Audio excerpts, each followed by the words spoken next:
Naruto Shippuden may have ended a decade ago, but Naruto is still one of the most popular anime franchises in the world. Worldwide fans enjoyed the ninja battles and the storyline of the shinobi world, but more importantly, all the fans loved the characters, especially villains. In Naruto, most of the villains were different from other anime and shonen. They are broken heroes who will be ended up in the wrong side and treated as a villain. So today we will talk about the 10 best villains by ranking them according to their desire and their fate, which treated them as a villain. But they are not villains from heart. Actually, they are the broken heroes. Most of Naruto Shippuden's best villains were part of the Akatsuki, the criminal organization that wanted to gather the nine-tailed beasts. Number 10. Haidan. Unlike several Naruto Shippuden villains, Haidan did not have a sad past, and his personal mission was one of death and destruction. Haidan left the hidden hot spring village because he believed its ninja were meant to be killers. He killed his neighbors prior to leaving and then joined the Jashin cult. Jashin believes in outright slaughter, and anything less is considered a sin. Haidan gained immortality and a deadly curse by studying Jashin's forbidden techniques,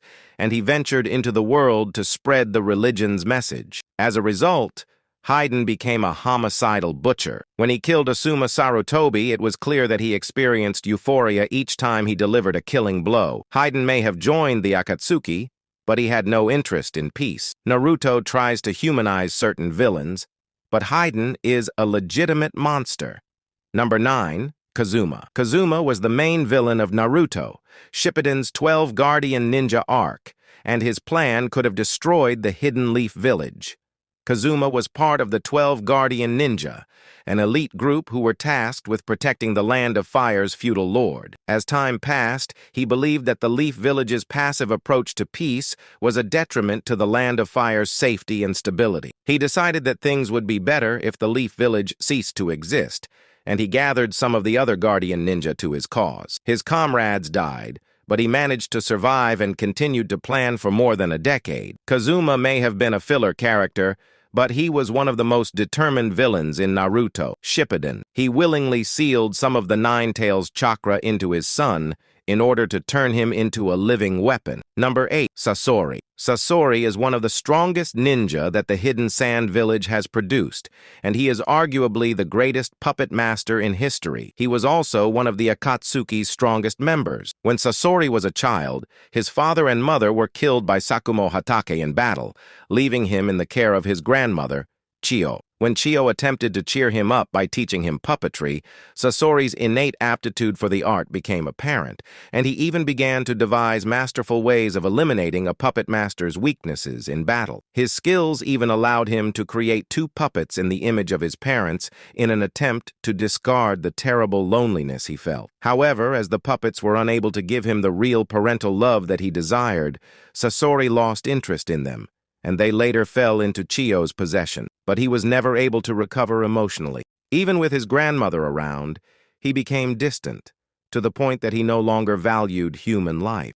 Sasori went on to become obsessed with his own form of art, which revolved around everlasting creations. This is the reason why he focused on human puppets. He even went as far as to turn himself into a human puppet. Sasori is a perfect example of a villain who only turned dark because of the violent world he was born into. He may have had a warped view of art, but he was still able to find some amount of beauty in the ninja world that took his parents away from him. Number 7. Black Zetsu. Black Zetsu was born more than 1,000 years ago, just before Kaguya Otsutsuki was sealed as the 10 Tails by her twin sons, Hagoromo and Hamura. He is the physical manifestation of Kaguya's will, and his entire purpose was to revive her. Black Zetsu is the one who tempted Indra Otsutsuki, the eldest son of the Sage of 6 Paths.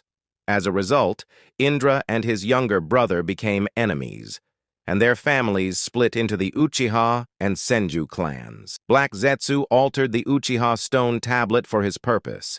This tablet ultimately led Madara to create the Eye of the Moon plan, which caused the Fourth Great Ninja War. He even allowed Madara to believe that he was a physical manifestation of his will. By all accounts, Black Zetsu is quite weak, and many fans assumed he was useless, but it was all a facade. In truth, he was the mastermind behind most of the ninja world's conflicts. Number 6.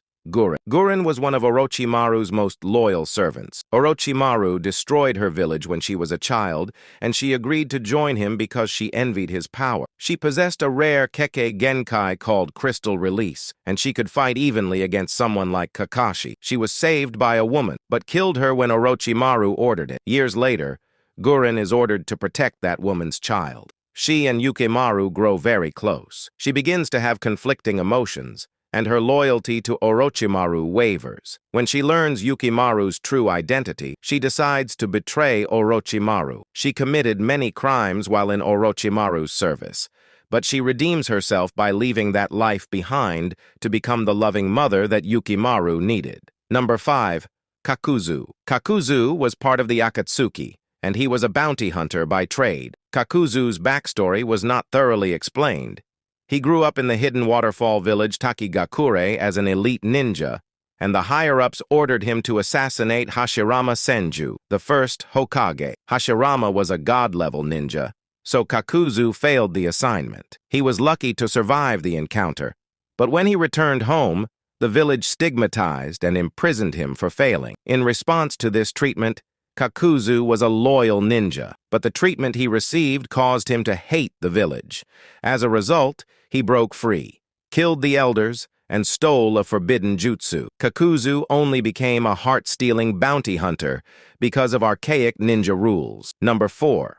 Danzo. Danzo was a Leaf Village elder, and he commanded his own Anbu division, which performed dishonorable deeds. He was responsible for turning Kabuto into Orochimaru's right-hand man, and he basically sealed the Uchiha clan's fate when he attacked Shisui and stole his Sharingan. Danzo is the man who convinced Hanzo to destroy Yahiko's Akatsuki, which means that he created the Akatsuki that caused destruction throughout the ninja world. Danzo was a very ambitious man, and he refused to send his Anbu to help the Leaf Village during Pain's assault, because he believed the turmoil would allow him to become Hokage. For many fans, Danzo is the most evil villain in Naruto Shippuden, but he did all those terrible things because he cared about the Leaf Village. In his mind, his actions helped to protect and strengthen the village from the shadows.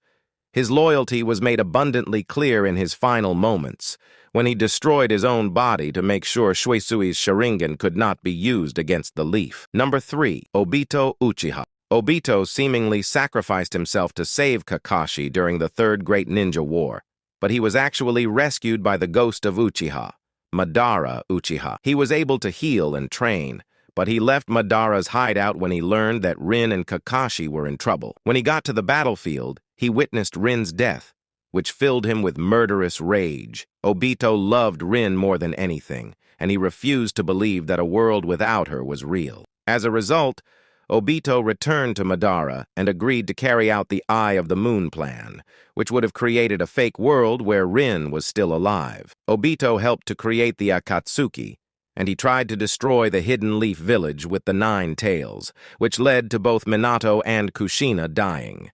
He is the one who started a Fourth Great Ninja War and killed hundreds of people just so he could see Rin again. Obito's entire character shows that people will do just about anything for love.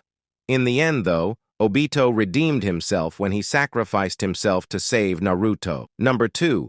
Madara Uchiha. Madara is one of the strongest ninja of all time, and the legendary Uchiha of the Uchiha clan. He nearly killed both Naruto and Sasuke during the Fourth Great Ninja War. He set up Rin's death, and he implanted his Rinnegan into Nagato. He was willing to sacrificing thousands of lives in order to activate the infinite Tsukuyomi, which would have placed the entire world under a powerful genjutsu. During the Fourth Great Ninja War, he intentionally wiped out an entire division simply because he wanted to test some ninjutsu that shows why he is one of the strongest ninja of all time. Madara set the entire ninja world into a tailspin, and his actions destroyed an entire generation of ninja. But it was all for a seemingly righteous cause. Madara grew up during the Warring States period, which was filled with constant fighting. Children were forced to fight and die on the battlefield, and Madara lost all of his siblings as a result. Madara wanted to use the infinite Tsukuyomi to bring peace to the ninja world, and in doing so, no child would have to die in war ever again. Number 1. Pain. Pain is to be considered the franchise best villain because his backstory is filled with loss, and it started when his parents were killed right before his eyes by Leaf Ninja during the Second Great Ninja War. He grew close to Yahiko and Konan, to the point that Yahiko became like a brother. When Konan was kidnapped, Yahiko stabbed himself on Nagato's kunai in hopes of saving her. This was the moment when Nagato became Pain. Pain wanted to collect all of the tailed beasts so he could use them as weapons against the shinobi world. The plan was to force the ninja world to endure a continuous cycle of pain until peace was the only option. Countless people would have died, but those who survived would never want to experience such pain again. Pain's plan would have killed countless people, but it did have merit. And until Naruto came along, it was actually one of the better options to bring about peace.